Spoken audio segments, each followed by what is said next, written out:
معاذ بن فضالہ نے بیان کیا، کہا ہم سے ہشام دستوائی نے، انہوں نے قتادہ بن دعامہ سے، انہوں نے انس رضی اللہ عنہ سے، کیا حضرت صلی اللہ علیہ وسلم نے فرمایا، اللہ تعالیٰ قیامت کے دن اسی طرح جیسے ہم دنیا میں جمع ہوتے ہیں مومنوں کو اکٹھا کرے گا۔ وہ گرمی وغیرہ سے پریشان ہو کر کہیں گے، کاش ہم کسی کی سفارش اپنے مالک کے پاس لے جاتے تاکہ ہمیں اپنی اس حالت سے آرام ملتا۔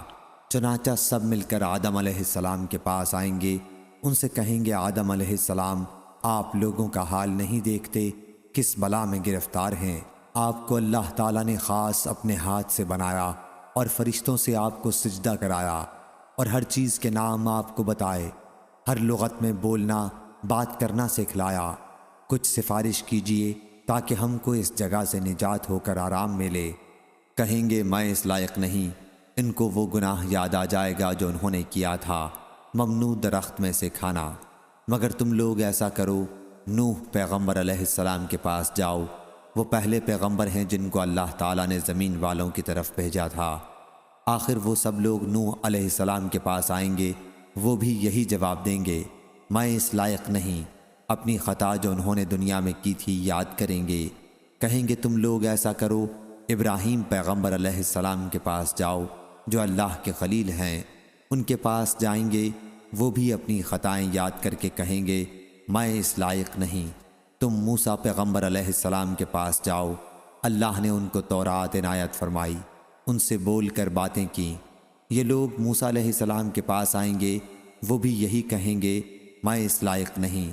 اپنی خطا جو انہوں نے دنیا میں کی تھی یاد کریں گے۔ مگر تم ایسا کرو، عیسیٰ پیغمبر علیہ السلام کے پاس جاؤ، وہ اللہ کے بندے، اس کے رسول، اس کے خاص کلمہ اور روح ہیں۔ یہ لوگ عیسیٰ علیہ السلام کے پاس آئیں گے، وہ کہیں گے، میں اس لائق نہیں۔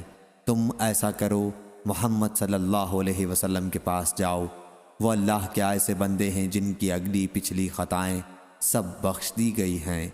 آخر یہ سب لوگ جمع ہو کر میرے پاس آئیں گے، میں چلوں گا اور اپنے پروردگار کی بارگاہ میں حاضر ہونے کی اجازت مانگوں گا۔ مجھ کو اجازت ملے گی، میں اپنے پروردگار کو دیکھتے ہی سجدے میں گر پڑوں گا، اور جب تک اس کو منظور ہے وہ مجھ کو سجدے ہی میں پڑا رہنے دے گا۔ اس کے بعد حکم ہوگا، محمد صلی اللہ علیہ وسلم، اپنا سر اٹھاؤ اور عرض کرو، تمہاری عرض سنی جائے گی، تمہاری درخواست منظور ہوگی، تمہاری سفارش مقبول ہوگی۔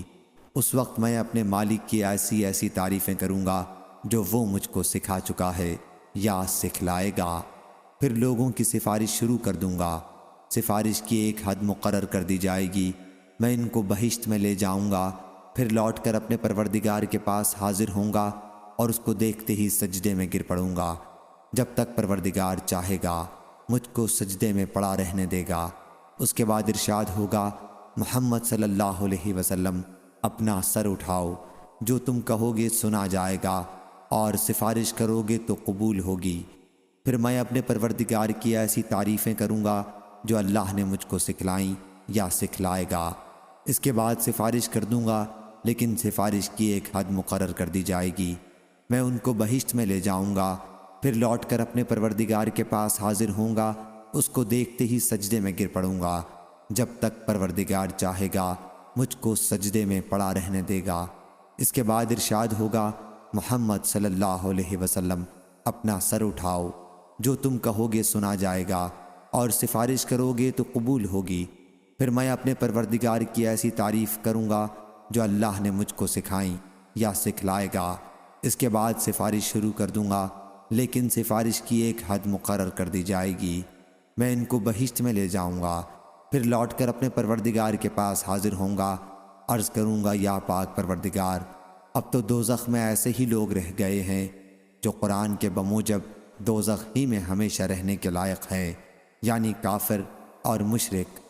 انس رضی اللہ عنہ نے کہا، حضرت صلی اللہ علیہ وسلم نے فرمایا، دوزخ سے وہ لوگ بھی نکال لیے جائیں گے جنہوں نے دنیا میں لا الہ الا اللہ کہا ہوگا اور ان کے دل میں ایک جو برابر ایمان ہوگا۔